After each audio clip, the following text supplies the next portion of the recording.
thank you so much for agreeing to speak to me and to have bits of this interview broadcast at the Business Resilience Summit. I'm so glad that Humanocracy is being translated into Ukrainian language and is now reaching the audience in Ukraine. We're thinking about Ukraine as a society that on one hand has this great potential.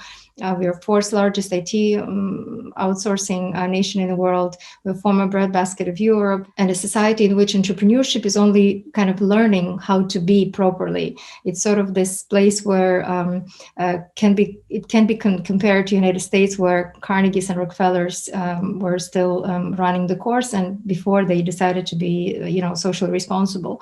So, is it possible to leapfrog, from such context to the humanocracy you're describing in your work, or is it always sort of a very, very long evolution? And then, if so, then how to achieve some breakthroughs? Humanocracy is, mostly a set of principles about how we reinvent organizations so that they maximize the contribution of every member. And even though it might be interesting for people to think about specific practices, like the way that you do strategy or budgeting or the way you do performance review, what's most important is to learn from these principles, right? So what you need to learn is not what these companies do as much as how they think. Number two, in terms of the transformation, the transition, there is no set evolutionary path. Like, it's not like a society needs to be developed in a particular way for these institutions to thrive. The most remarkable company in the book is called Hire. They're the largest appliance maker in the world, and they have the most radically market-driven approach to organization, with these little micro enterprises contracting with each other and with the outside world, that you can imagine. And this company is, headquartered in the People's Republic of China, right? So it's kind of, you wouldn't expect it. I do think that there is a challenge in transforming the system, the economic system, the social system in which these companies operate, so that they're more supported. We need to evolve our business curricula, our accounting systems, our regulatory systems, and create more opportunities for these models to thrive. But those are things that, challenges that affect, the U.S. as much as they affect the Ukraine. You already mentioned that there is this usual focus on efficiency, and to what extent do you see that maybe with the pandemics, companies are becoming a little bit more aware of the benefits of resilience and planning not just for efficiency but for resilience? I think you're right that the pandemic was a wake-up call about the need for resilience, and also for redistributing power and authority more broadly within the organization, because in a crisis there's only so much that the center can do. It gets overloaded with all these stimuli, right? So it basically needs to let people figure out things in the periphery. The only way you build resilient organizations, organizations that can really intercept the future, is by going away from this kind of typical bureaucratic model, right, where decisions are made at the top, and the CEO and the board are basically in charge of making big strategic pivots. And the reason why we think that's a problem is that, maybe sometimes you'll have this amazing CEO who sees everything and understands all these trends, but and so having someone like that who can point the company in a particular good direction is great. But often, the CEO is not like that. To build a truly resilient company, one thing you need to do is reduce the ability of a few people to make all the key decisions. Because if you don't do that, then you're hostage. The organization's future is hostage to those people and their ability to depreciate write off their depreciating intellectual capital. Like a great example of that is Microsoft, right? And they were late to the web, to search, to mobile phones, to tablets, and it was all because it's not because people at Microsoft didn't figure out those were good opportunities. In fact, they always typically had prototypes and other things they were working on, but they systematically got shut down by Bill Gates and Ballmer, who just saw the world through the lens of Microsoft Windows and the Microsoft operating system, and anything that didn't conform to that would be a distraction and would get shut down. So the other thing that hinders resilience, and kind of related to the first point, is that most organizations are very monolithic. They have these huge units. Microsoft, back to that example, had 4 or 5 big business units that are very large. But the problem is that large units are not very fast, right? They're not very easy, adaptable. And so what you need to do is disaggregate the organization, right, into small pieces that can then operate more independently and can be closer to the customer and don't require lots of permissions to move. Now, the trick, obviously, is that you need to then find ways to stitch these units together. The Chinese appliance maker I mentioned earlier, they have these 4,000 micro enterprises, as they call them. But some are making doing manufacturing, some are doing product design, some are doing logistics and supply chain, and some are selling to the customer. But they all work together in a network of contracts. So they are all participating in the profit and the loss of that particular product to that particular customer. So they are motivated to work together, and they have the tools to stitch together these agreements between them that are very, very efficient. Can you talk a little bit more about to what extent you see organizations struggling with dealing with these paradoxes, of purpose and profit, of efficiency and resilience, of being able to be distributed, but at the same time maybe united by some core? How is dealing with paradox is complex, but at the same time, how to do it best, how best organizations are dealing with it. And let's take freedom and control, for instance. So we think that that's basically you can either have one or the other, right? So you can either be like the Prussian military in the 19th century, and which is all like control and no freedom for the people inside of those armed forces. Or you can be like at a beer party, on the other hand, where it's all freedom and like chaos, like in anarchy. I guess at a conceptual level, there is a trade-off, or you reach a point where you might have a trade-off between those two. But our feeling is that most organizations are nowhere near that, right? That it's a false choice, and that you can have both more freedom without sacrificing control. You just need to reinvent the means of control. So let me give you another example. This is a bank based in Scandinavia, but they're they're a large bank operating in the UK called Handelsbanken. They're the most profitable bank in their peer group in the last 48 years in a row. They're highly efficient in terms of their costs, but they're incredibly disaggregated.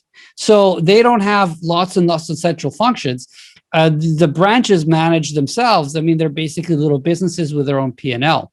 The way they're able to kind of localize that trade-off is they give people the autonomy at the branch level to make those loans. But here's the catch. They also penalize branches for making the wrong decision by making the loan sit on their books. So the banks have a P&L. So if the loan goes bad, you as a branch person are responsible for making sure it gets back on track. And if it doesn't get back on track and you need to kind of write it off, your P&L gets hit. And if you give people the incentives, in this way, skin in the game, if you give them the skills to make this trade-off and the responsibility, typically they will do it responsibly. How do you kind of put a proper diagnosis? At what time and how should organizations become aware of how deeply bureaucratic they've become? How do they can start calculating or seeing, these hidden costs of bureaucracy in an organization? Because that would probably be the critical step of becoming self-aware. Okay, we're too big, too bureaucratic, too slow. What are some of the questions that good leaders should ask themselves, and how to move, that diagnosis stage? You could start measuring very simple things that are easy to find out, like how many layers are there between the CEO and the frontline employee, right? And typically it's 8 or 9 for large organizations. In the post-bureaucratic organizations we profile, it's typically 2 or 3. So they operate with half the layers, right? So that's one thing you can ask.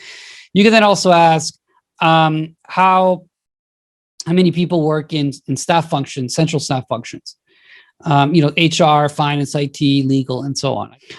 You can also start to measure, and this is maybe a little bit more subjective, but ask people, to what extent are political behaviors, impacting decision-making or decisions about who gets ahead in the organization, right? I mean, it was astounding when we ran this survey that I think 3/4 of people said that political behaviors have a really important effect on who gets promoted. I think you make a point about kind of making this workplace alchemy to work in a different way as a humanocracy. But I think all depends on, not all, but a lot of things depend on to what extent more employees within a large organization can become begin to think as entrepreneurs, can have this entrepreneurial spirit that as a whole will move organization forward. So maybe you could share some of the things, how organizations are capable to ignite that entrepreneurship spark. First, you need to teach people to think and act like business people. The skills, are key, because if you don't have the business acumen, you could be asked, what should we do commercially to what kind of opportunities might we have? But if you don't have ways and the tools to think clearly about those kinds of opportunities, you're not going to come up with any good answers. The second thing you need to do is you need to put people in small autonomous teams, right? So they have the ability to act on those insights that they generate through the skills. Because again, if you don't give people the autonomy and, by the way, the accountability, whether it's P&L or something close to that, you're not gonna get very far. You could have a bunch of people like Steve Jobs working deep down in the organization, but if they don't have the ability to do anything with their ideas, that's problematic. Third, the autonomy needs to also come with the ability to run experiments. It's not just about generating ideas, but it's also about iterating those ideas, pivoting if necessary, like the lean startup model that Eric Ries proposed, given the ability to employees to try things out and to scale those that work. And then the last piece would be giving people the financial upside, right? That encourages people to do more than what their job narrowly requires. If you could make sort of a case for those who are cynics or those who maybe don't have the courage to look at their existing organizations in a way, what will it be if all of a sudden it is a humanocracy? What is the real impact of this slogan, humanity above bureaucracy? By unleashing all this torrent of human capacity, you can become far more resilient, far more innovative, and far more passion filled than your typical company. And these companies are typically 25, 30% more productive.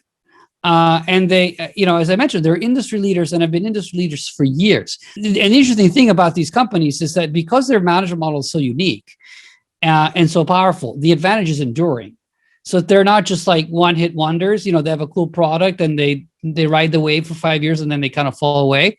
They're able to sustain themselves because the management model, which is in a way at the base of the organization, is so unique. But I would say the other pushback you might get is one about the transition, right? And that's a more serious challenge. That is, okay, well, I'm in a management 1.0 organization, very bureaucratic, and you want me to become like Hire? Are you crazy? You don't have to emulate Hire. Right? It's not what they do, it's how they think. So the idea is to take these principles I mentioned earlier and think about how might they apply to my organization, right? And discover your own practices that make sense for you. And then the other thing, as you do that, be very experimental.